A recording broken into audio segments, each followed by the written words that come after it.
Oh, hello there, and welcome to Weekly Lit, episode 21, part two of Robert Frost.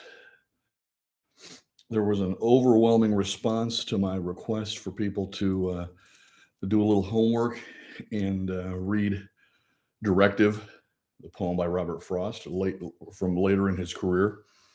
And so many responses that I can't answer all the questions or go into all of the analysis and feedback that I received. We're just going to start with reading through the poem directly and then a little bit of a discussion about it because it is a great one. Anyway, this is Weekly Lit. I'm Sean Ryan. The purpose of this is just to get a weekly or so taste of great literature, including poetry, fiction, and some genre fiction as well, just to kind of bring back some interest or help create a little bit of interest in things that I like, and maybe get a discussion going on some of these if we can. So here is Directive by Robert Frost. Back out of all this now too much for us. Back in a time made simple by the loss of detail, burned, dissolved, and broken off like graveyard marble sculpture in the weather. There is a house that is no more a house upon a farm that is no more a farm, and in a town that is no more a town. The road there, if you'll let a guide direct you, who only has at heart you're getting lost, may seem as if it should have been a quarry. Great monolithic knees, the former town long since gave up pretense of keeping covered. And there's a story in a book about it. Besides the wear of iron wagon wheels, the ledges show lines ruled southeast, northwest, the chisel work of an enormous glacier that braced his feet against the Arctic pole. You must not mind a certain coolness from him, still said to haunt this side of Panther Mountain. Nor need you mind the serial ordeal of being watched from 40 cellar holes, as if by eye pairs out of 40 firkins. And for the wood's excitement over you, that sends light rustle rushes to their leaves, charge that to upstart inexperience. Where were they all not 20 years ago? They think too much of having shaded out a few old pecker-footed apple trees. Make yourself up a cheering song of how someone's road home from work this once was, who may be just ahead of you, on foot, or creaking with a buggy load of grain. The height of the adventure is the height of country where two village cultures faded into each other. Both of them are lost, and if you're lost enough to find yourself by now, if you're lost enough to find yourself by now, pull in your ladder road behind you and put up a sign closed to all but me. Then make yourself at home. The only field now left is no bigger than a harness gall. First, there's the children's house of make-believe, some shattered dishes underneath a pine, the playthings in the playhouse of the children, weep for what little things could make them glad. Then for the house that is no more a house, but only a belilaced cellar hole, now slowly closing like a dent in dough. This was no playhouse, but a house in earnest, your destination and your destinies. A brook that was the water of the house, cold as a spring, as yet so near its source, too lofty and original to rage. We know the valley streams that, when aroused, will leave their tatters hung upon barb and thorn. I have kept hidden in the instep arch of an old cedar at the waterside a broken drinking goblet, like the Grail, under a spell so the wrong ones can't find it. So can't get saved, as St. Mark says they mustn't. I stole the goblet from the children's playhouse. Here are your waters and your watering place.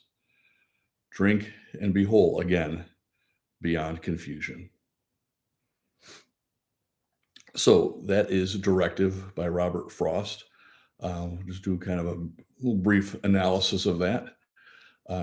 It's a poem with a lot of depth. I think there's a couple levels to it that are fairly obvious themes. The first would be the difference between adulthood and childhood, and so as you start off on the poem, it's talking about uh, traveling and seeing a worn down graveyard, uh, the sculpture, uh, like graveyard marble sculpture in the weather, which gives you an imagery gives you an image of uh, corruption and decay. I don't mean corruption in the sense of fraud or evil, but just the corruption of time and the passage of time and how things wear down, and that of course applies to the reader uh, at a certain age as well. Uh, and so, Frost is talking about the imagery that he's giving there with the aging and decay, and yet it's also nostalgic in a way, and not you can look. I guess it depends on how you come to the poem. Will determine how you what you take away from it, and that may change depending on your mood at a certain period of time. But uh, anyway, he talks about the house that is no more a house, the farm that is no more a farm, and a town that is no more a town. So these are sort of gives you the imagery of maybe a New England uh, former town that is decrepit or abandoned, and yet there's still a road there that may seem as though it should have been a quarry, uh, perhaps never developed by anything more than whatever nature's resources were there. Um, but he mentions that there's a former town long since given up the pretense of keeping covered its great monolithic knees, which is funny imagery. It mentions the story in a book somewhere. Again, there's no detail to any of that. It's just meant for you to try to conceive of what type of book that might be, or just sort of building in a history. Go all the way back to the Hemingway discussion at the in our first episode with the iceberg theory, not revealing everything, but showing maybe a small percentage of the what he wants to show, and then you figure out the rest. We figure out the rest, and the as he goes in and maybe looks around, it talks about the height of the adventure is the height of country where two village cultures faded into each other, and that both of them are lost. Again, a very direct reference to the passage of time, and accompanied by a statement to make yourself up a cheering song of how someone's road home from work this once was, who may be ahead of you on foot or creaking with a buggy load of grain. So the idea that people have traversed this path before you, a little bit of, again, no detail whatsoever, but just the thought, putting you into the thought of considering who has come before you, and what they might have in these same places. And then mention again of the height of the adventure, where the two villages cultures faded into each other, and both of them are lost. It's just mysterious and evocative, and then says, "Pull in your ladder road behind you and put up a sign closed." So when you get to this spot, uh, block it off, mark it closed, keep it to yourself, and make yourself at home. He specifically uses those words: "Make yourself at home."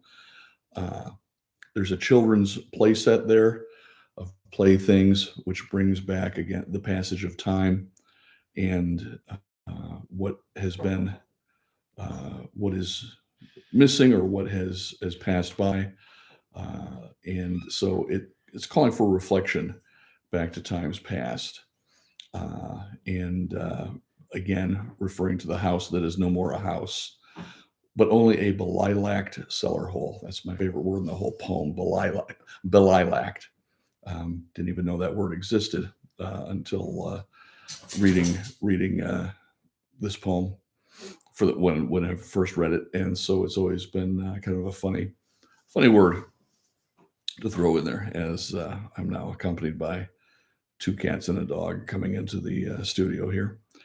Uh, and then in closing, Frost makes reference to your destination and your destinies, meaning your destiny's destination, a brook that was the water of the house, cold as a spring, so near its source, too lofty and original to rage. Uh, and you can picture it. His again, without being detailed or overly pedantic about it at all. That's why he's a poet. These brief descriptions come in and give you an exact picture in your mind of a cold spring brook that supplies the water to this special house where there's a child's plaything. And just think of all the symbolism that's in there and kind of work through some of that. And then in the denouement, he mentions that he has kept hidden in the instep arch of an old cedar at waterside a broken drinking goblet like the Grail. And so he's getting a little mystical here. And the broken drinking goblet was stolen from the children's playhouse, going back to the time of innocence and and fantasizing and dreaming. And he has said that it's under a spell so that the wrong ones can't find it. And sort of returning to the days of uh, childhood innocence and consideration and just daydreaming. Uh, and then closing, here are your waters and your watering place. Drink and be whole again beyond confusion.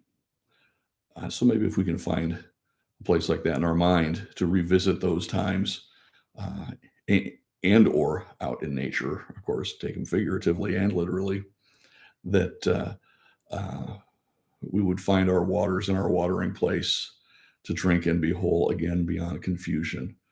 So it's a wonderful poem. I'd like to hear what you think about it. If you have any other insights or themes, we could probably spend an hour talking about it, but I would be down to zero viewers at that point. So I will cut it off here. And sincerely thank you for your time. And until the next episode, read harder.